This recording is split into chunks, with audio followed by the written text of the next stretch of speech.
Hello प्यारे दोस्तों, स्वागत है आपका इंटरव्यू क्लासेस में। बात करेंगे अपने मैथ्स की चौथी प्रश्नावली के बारे में। इसके मोस्ट इंपॉर्टेंट क्वेश्चन देखेंगे जो कि अभी तक जिन जिलों में पेपर हुआ है उनमें पूछे गए हैं और उन्हीं को ध्यान में रखते हुए और आज का जो पेपर पैटर्न है उसी के अकॉर्डिंग ये सारे वीडियोस बनाए जा रहे हैं। आपको सारे वीडियोस प्लेलिस्ट में मिल जाएंगे, किसी भी चीज़ की कमी नहीं रहेगी, ठीक है। और आप प्रैक्टिस करना चाहते हैं तो मॉडल पेपर वीडियो के डिस्क्रिप्शन लिंक में आपको सारे मिल जाएंगे। आपके साइंस के अपलोड किए हुए हैं, आपके एसएसटी हो गया, मैथ्स हो गया, सभी संस्कृत, विज्ञान, हिंदी, जितने भी सब्जेक्ट है सबके अपलोडेड है, आप देख सकते हैं। चलिए मोस्ट इंपॉर्टेंट क्वेश्चन के बारे में बात करते हैं। इसके बारे में क्या है कि आपको ये जो एक समीकरण दे रखा है, रेखिक समीकरण, इसके रूप में व्यक्त करना और ए बी सी के मान बताने, ठीक है। चलिए देखते हैं। पहला क्वेश्चन है कि x माइनस वाई बट्टे 5 माइनस 10 बराबर 0, ये समीकरण है। इसमें आपको ढूंढना ए बी सी। ध्यान रखिए x के पास जो होता है वो होता है a, y के पास जो होता है वो होता है b और c मतलब कांस्टेंट मतलब अचर पद होता है, ठीक है। और सामने 0 होना चाहिए। तो देखिए बराबर में 0 है बिल्कुल। अब x के पास ये ठीक है, लेकिन y के पास यहाँ कोई नहीं है। y के पास 5 है ना, वो बट्टों में। तो ध्यान रखिए इक्वेशन में कभी भी बट्टे में नंबर नहीं होना चाहिए। तो y बट्टे 5 लिखा, इसका नीचे वाला 5 हटाने के लिए क्या करेंगे, इस पूरे समीकरण को हम 5 से गुणा कर देंगे। जैसे देखिए x है, इसका गुणा 5 से कर देंगे, ठीक है। माइनस लगाइए, y बट्टे 5 है, इसका गुणा भी हम 5 से कर देंगे, माइनस फिर 10 से 10 का गुणा भी 5 से कर देंगे, बराबर में कौन है 0, ठीक है। अब ये 5 से 5 कट गया, बाकी सब लिख दीजिए। तो 5x और माइनस वाई माइनस 50 बराबर 0।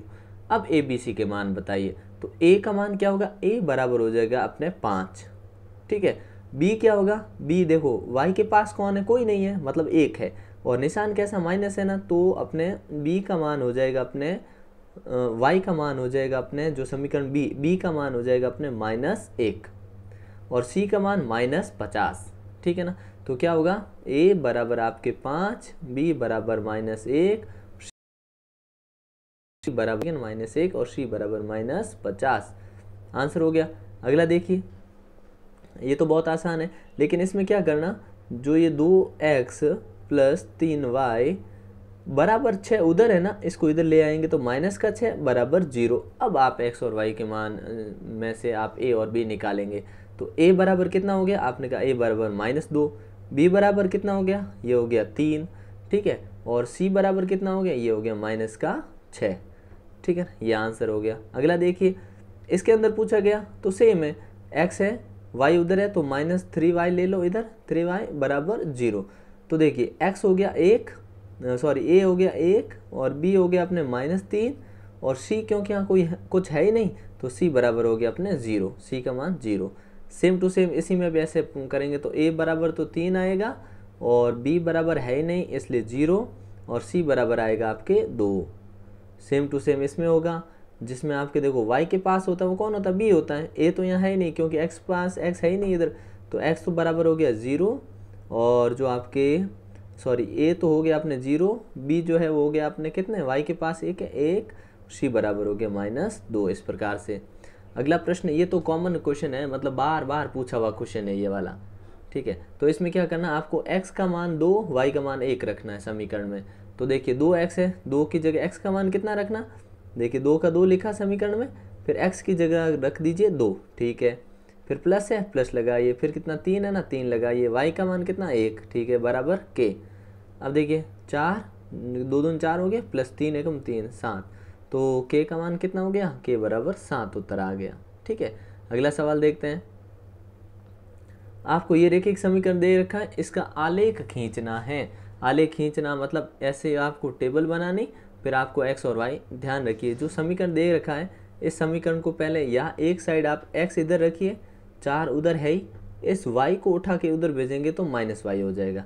या तो आप ऐसे समीकरण बना लीजिए, नहीं तो क्या करिए कि y इधर रखिए बराबर 4 उधर था इज इक्वल टू के बराबर के उस साइड रखिए, इस x को उधर भेजा तो माइनस का x, ऐसे बना लीजिए, जो आपकी मर्जी। अब देखो पहले आपने x बराबर लिया 0, अगर यहाँ 0 रखोगे तो y का मान कितना आएगा, 4 आएगा। देखिए x की जगह 0 रखा तो समीकरण में y कितना आया आपने, y कितना आएगा अपने पास, y आ जाएगा अपने पास 4, ठीक है। यहाँ लिख दिया, ये थोड़ा यहाँ पे मिसप्रिंट है, ठीक है, 4 में से जाएगा तो यहाँ 4 आना चाहिए था, ठीक है ना। अगला देखिए, अब हमने x रख दिया 2, कहने का मतलब जब x अपने क्या था समीकरण कि y बराबर 4 माइनस एक्स, अब हमने x की जगह रख दिया 2, तो 4 में से 2 गया तो y भी आ गया 2, तो 2 2 लिख दिए दोनों। फिर अगली बार हमने क्या रख दिया, x बराबर ले लिया 4, जब यहाँ हमने 4 लिख दिया क्या, y बराबर 4 और माइनस का निशान है -4। अब हमने कितना x ले लिया है 4, तो y कितना हो गया, y हो गया 0। ठीक है, अब इससे हमें ये जो ग्राफ बनाना है वो हम आराम से बना लेंगे, इस प्रकार का ग्राफ बनाना है। अगला क्वेश्चन देखिए, अगला ये बहुत इंपॉर्टेंट क्वेश्चन है, ध्यान रखिएगा, ये एग्जाम में कई बार पूछा हुआ है। ठीक है, एक नगर में एक टैक्सी है, टैक्सी का किराया है, ठीक है, पहले किलोमीटर के लिए 8 रुपये, मान लीजिए कि सवाल पूरा पढ़ लेते हैं, उसके बाद प्रति किलोमीटर के हिसाब से 5 रुपये किराया लिया जा रहा है, मतलब पहले किलोमीटर का ना 8 रुपये लेंगे, उसके बाद जितना जाओगे 5 5 5 ऐसे लेंगे। ठीक है, तय की गई दूरी x, अच्छा टोटल ये डिस्टेंस है, मान लीजिए ये x किलोमीटर है टोटल, और कुल किराया y है, मतलब ये जो पूरा चलेगा तो y पैसे इसको देने होंगे, तो रैखिक समीकरण द्वारा उसका आलेख खींचिए। ठीक है, अभी खींच लेते हैं, तो किस प्रकार खींचेंगे, देखिए ये मान लीजिए टोटल है डिस्टेंस, दूरी क्या है x, अब पहले किलोमीटर के रुपए लिए इसने 8, हमने कहा ठीक है 8 ले लिए। अब आगे जितने भी किलोमीटर है ना, पूरे किलोमीटर कितना है कि x किलोमीटर है, पूरे यहाँ से यहाँ तक जब ये दूरी होगी ना, इनमें से 1 किलोमीटर हमने ये कम कर दिया, टोटल किलोमीटर कितने थे x में से 1 किलोमीटर बाहर निकाल दिया ना, क्योंकि उसके 8 रुपये अलग लग रहे हैं, तो हमने कहा भी x माइनस 1 किलोमीटर पीछे ये वाली दूरी हो गई, क्योंकि x माइनस 1 क्यों किया, क्योंकि 1 किलोमीटर का 8 रुपये बढ़ा है, वो हमने अलग रख दिया है। अब ये जो किलोमीटर है ना, इन पर किलोमीटर का 5 रुपये वो ले रहा है, तो इसको गुणा कर दिया 5 से, तो और कुल भाड़ा कितना ले रहा है, कुल भाड़ा ले रहा है वो y, इसका मतलब 8 पहले किलोमीटर का, फिर बाकी बचे किलोमीटर का होगा x माइनस 1 और गुणा करेंगे 5 से बराबर y, ये अपना समीकरण बनेगा। ठीक है ना, अगर समझ नहीं आया तो दोबारा देख लीजिएगा, क्योंकि ये इक्वेशन बनानी मुश्किल है, बाकी बाद में तो आप आराम से कर सकते हो। ठीक है, इस प्रकार से इक्वेशन बनी। अब हम क्या करेंगे, इस 5 का गुणा x से किया तो 5x, और इससे 1 से किया तो -5। ठीक है, ऐसा बना, तो हमने यह समीकरण बना दिया कि y बराबर 5x माइनस 5 और 8 ये बना, फिर हमने 5x ये रहेगा और ये इसमें से माइनस किया तो प्लस का 3 आ जाएगा, और समीकरण आ गया अपने y बराबर 5x प्लस 3। अब सिंपल सी चीज़ है कि x का मान रखते जाइए, y आपके आता रहेगा और इस प्रकार का एक ग्राफ बनेगा। ठीक है, अब ये कभी कभी डाउट आता है कि कोई व्यक्ति x को है ना कभी 0 मान रहा है, कभी 1 मान रहा है, किसी दूसरे लड़के ने क्या किया, x का मान 5 ले लिया, या किसी ने -1 ले लिया। ठीक है, तो क्या इससे उत्तर में अलग आएगा, तो उनकी ये टेबल अलग बनेगी, लेकिन सेम क्या रहेगा पता है, सेम ये ग्राफ रहेगा। ये लाइन जो यहाँ से निकली है ना, ये लाइन कभी किसी के अलग आ ही नहीं सकती जब तक कि उसने गलत नहीं किया, और गलत करने पे तो सीधी लाइन भी नहीं बनेगी, क्योंकि रैखिक समीकरण हमेशा एक सीधी लाइन ही लेकर आता है, ध्यान रखिएगा। ये सवाल भी पूछा हुआ है आपके, रैखिक समीकरण में लाइन बनती है वक्राकार, ठीक है ना, घूमी हुई ऐसे, तो एकदम सरल रेखी बनेगी, सीधी लाइन। तो क्या होगा कि मान कुछ भी ले, हो सकता है उसने पॉइंट लिया, उसके एक पॉइंट यहाँ बन रहा था, एक पॉइंट यहाँ बन रहा था, ठीक है, और हमने जो मान लिया उससे ये पॉइंट बना, एक ये बना, एक ये बना, इस प्रकार से बना। तो पॉइंट्स अलग अलग हो सकते हैं, लेकिन जो लाइन जिसकी भी होगी ना ग्राफ में, सबकी लाइन ऐसी होगी और सबकी लाइन यहाँ से कट करते हुए, ऐसे कट करते हुए निकलेगी। ठीक है ना, ये ध्यान रखना। नेक्स्ट इसमें जो क्वेश्चन है वो है एक चर वाले रैखिक समीकरण और द्विचर वाले रैखिक समीकरण का निरूपण करना। ये बहुत इंपॉर्टेंट क्वेश्चन है, क्योंकि ये 2 पेपर में ये पूछा भी गया है। ठीक है, एक चर वाले रैखिक समीकरण में क्या करना, हमेशा एक ही लाइन खींचना। 2 चर वाले में क्या, पूरा कार्टेशियन बनाना है इस प्रकार से। अब देखिए यहाँ पे x दे रखा है, y नहीं है, इसका मतलब सिर्फ x की लाइन खींचनी है।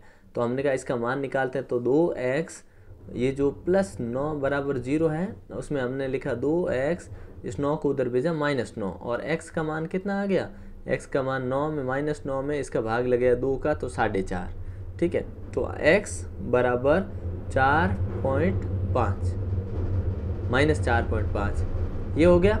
अब इसमें देखिए क्या होगा कि अपने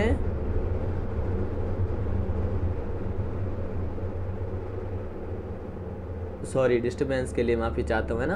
तो अब क्या होगा, अपने यहाँ पे जो x की वैल्यू आ गई अपने पास। अब हमने जो x की लाइन खींच रखी है उसके ऊपर ये 0 है और माइनस में, तो माइनस में 4 और 5 के बीच में ये पॉइंट दिखा देंगे, ये हो गया।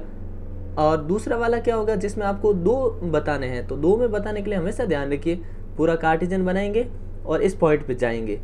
अब ध्यान रखिए x का मान तो फिक्स है, क्योंकि x का मान क्या आया आपने 9/2 -9/2 या 4.5 यही रहा। लेकिन y की वैल्यू है ना वो यहाँ पे दी नहीं है, तो ये इधर भी चेंज होती रहेगी, तो ये हमेशा लाइन ऐसे बनेगी। ठीक है ना, ये ध्यान रखिएगा। ठीक है, मिलते हैं नेक्स्ट पार्ट में, तब तक के लिए बेहतरीन ढंग से पढ़ाई करते रहिए। बाकी सारे पार्ट हैं आपको तुरंत मिल जाएंगे। ठीक है ना, जय हिंद जय भारत।